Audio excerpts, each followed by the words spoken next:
not a fan of it anymore. I grew up loving pepperoni pizza and bacon. Right. I can't even stomach it anymore. I haven't eaten it for like 6, 7, or 8 years. Okay. And so that's a life choice. I don't eat the rats. I don't eat octopus. That's my thing. I don't view it as food. You know what I mean? I just don't think of it in that way anymore. I gave up on hot dogs. Yeah. Yeah. Well, I'll do Hebrew Nationals, all beef, man. It's the Heb dogs, and they're good, man. They're great. But there was an instruction or a commandment in the Old Testament for women when they came upon their monthly cycle that they should go outside of the camp, right, for that period of time. They're unclean in that way. They shouldn't come into the tabernacle for worship and things like that. Sure. And from a hygienic sense, with the level of ability to manage hygiene at that time, that makes a lot of sense, right? It's like, okay, give them an ability to go. And it's not saying like you just go live in a squalor for a week or something like that. It's not saying forget you, though people probably did do that to women at times. That wasn't, as I understand it historically, the purpose of that, right? The idea was to say, no, you give them a break because they've been working their behind off, taking care of the family in all the different ways that they do. They get a break from a lot of that, and they need to be having their own time, not just so that they stay sanitary for you and everybody else, but so that they get a time to decompress. So it was a way of actually elevating the position of a woman. It also has to be in its proper context. It also probably could have been nice if she was able to just put her feet up on the couch and Dad take care of her, as opposed to just her fending for herself. It wasn't just her fending for herself either. It's like a lot of women would be in that position at the same time, so they're together for that time. Well, yeah, so you know how it works. They can chill, they can relax, they can decompress. Right. So it's like a spa. In a sense, yeah. You're saying, yeah. Actually, there's a commandment. They're supposed to like take a special cleansing bath, like during that period of time, to help hygiene for one, and two for like regeneration, personally, emotionally, and mentally, because they've been working their tail off. Right. You had to work your tail off to keep a family going every day. Right. In that kind of environment. So, and they're all living like in the backside of the desert. Right. For 38 years after they were slaves in Egypt. Or tents. Right. Nomadic at that point. So it was. It's kind of interesting when you put the cultural context with it. Now you can see a potential for that thing that looks like it was punitive or oppressive to actually be something that was intended to be an elevational thing for women. Right. And so, like from maybe a classical feminist point of view, if it's understood in that context, like, well, maybe this is actually kind of a cool thing, Granted, are there people who have taken advantage of it and used it as a negative thing toward women? Absolutely, right? But that's the fault of the people who did that. You know what I'm saying? True, I agree. I've always had a hard time, like when the Catholic Church reverts its stance on contraception. Yeah. That really pissed me off. And I wasn't even having sex yet. Reversed its stance? Yes. With the epidemic of AIDS and STDs, they finally came around, and I only remember this because my grandma was upset about it because they reversed it. I was on the other side of the fence thinking, well, that's pretty smart, because with all the STDs and everything, they said that you were allowed to use protection to protect yourself, which was a very long-standing thing that I was always told was no. You can't masturbate. You're not allowed to use condoms. You're not allowed to use any prevention. In fact, the only time you can have sex is when she's ovulating, and that is for the sole purpose of making a baby. That's you're like not having a good Catholic time. Doctrine. Yeah. You're not here having a good time. You're not allowed to have it. You're not allowed to enjoy it. Right. You have to be doing it in order to make a child.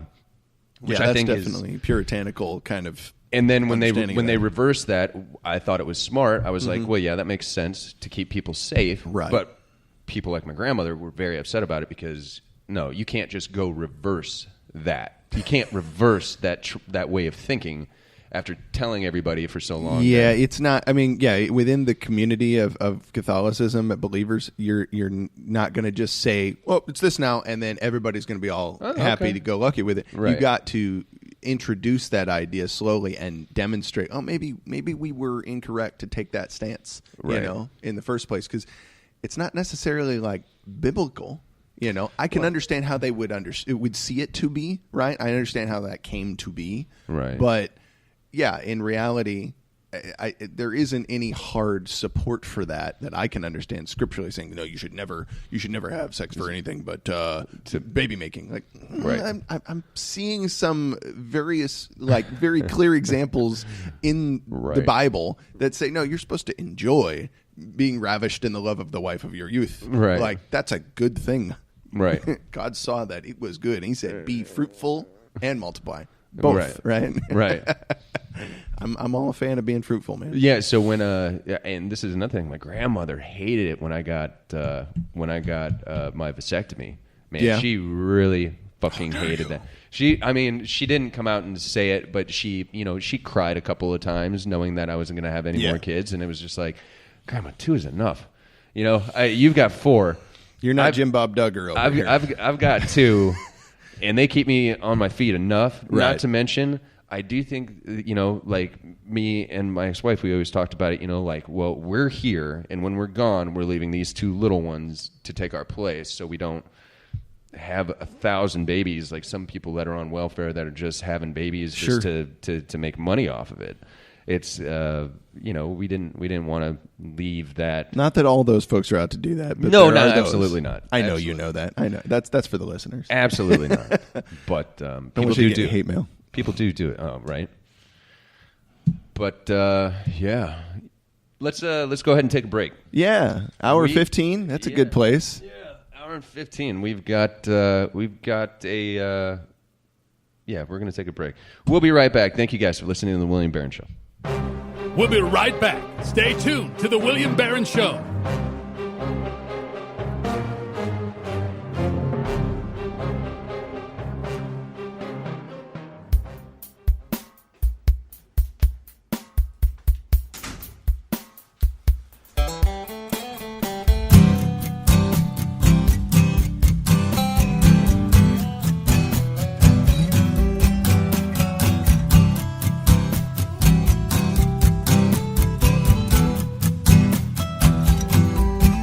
As I look at your face, there's a love I can't replicate. You erase my hate.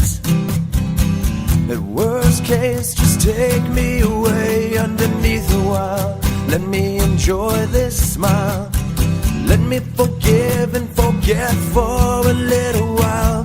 I just can't stand the thought of you not being right here anymore.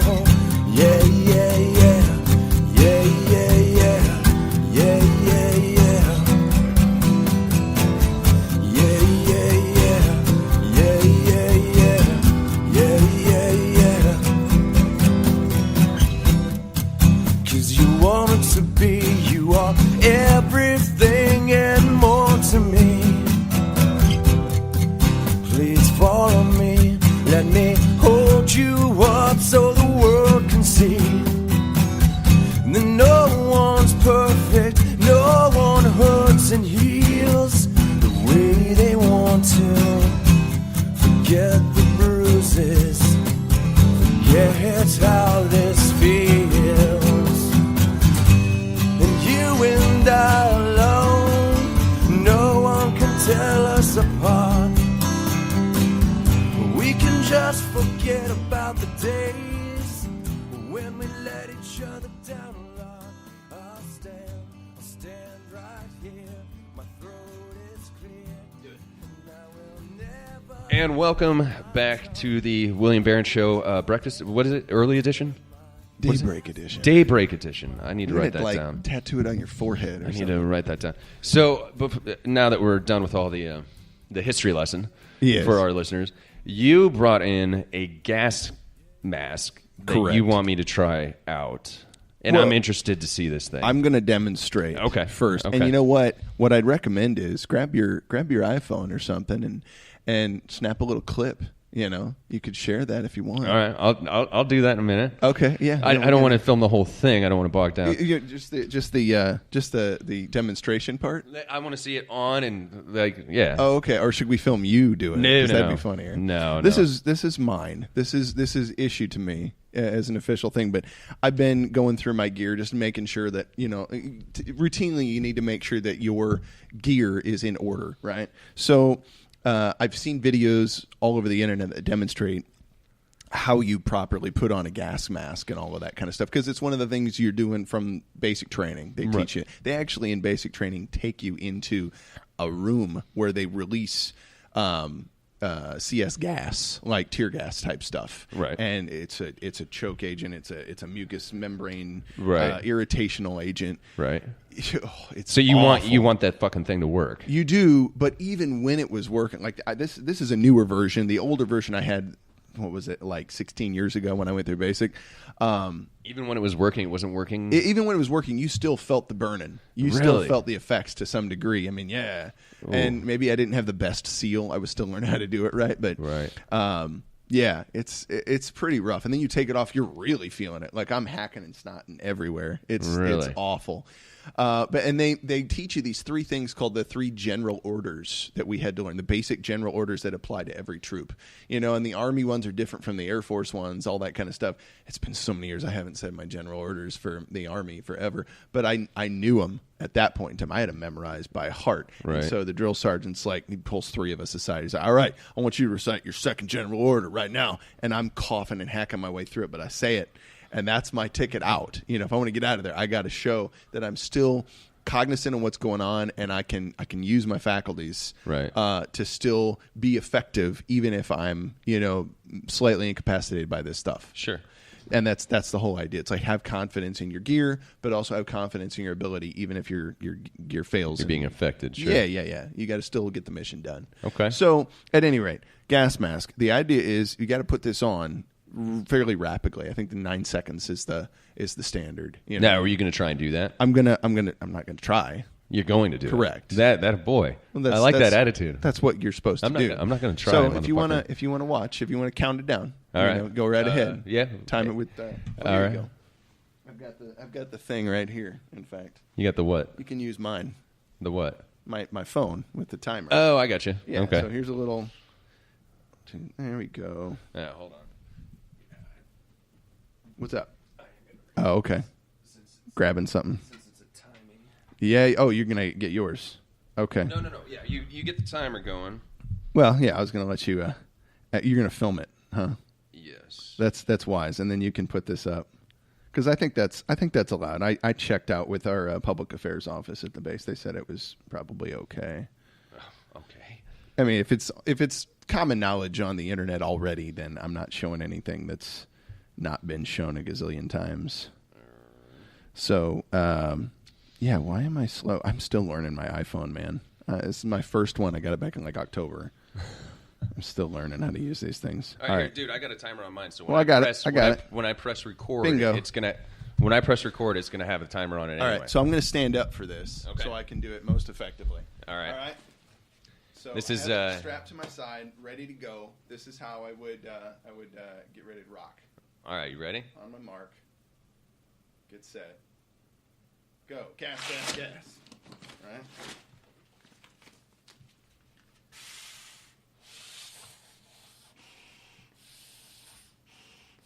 And I'm not going to get a super proper seal because I'm not shaven today, right? Right. I'm not properly shaven, so if you're not fully shaven, you're not going to get a proper seal of the mask. So I would die today if I had to use it.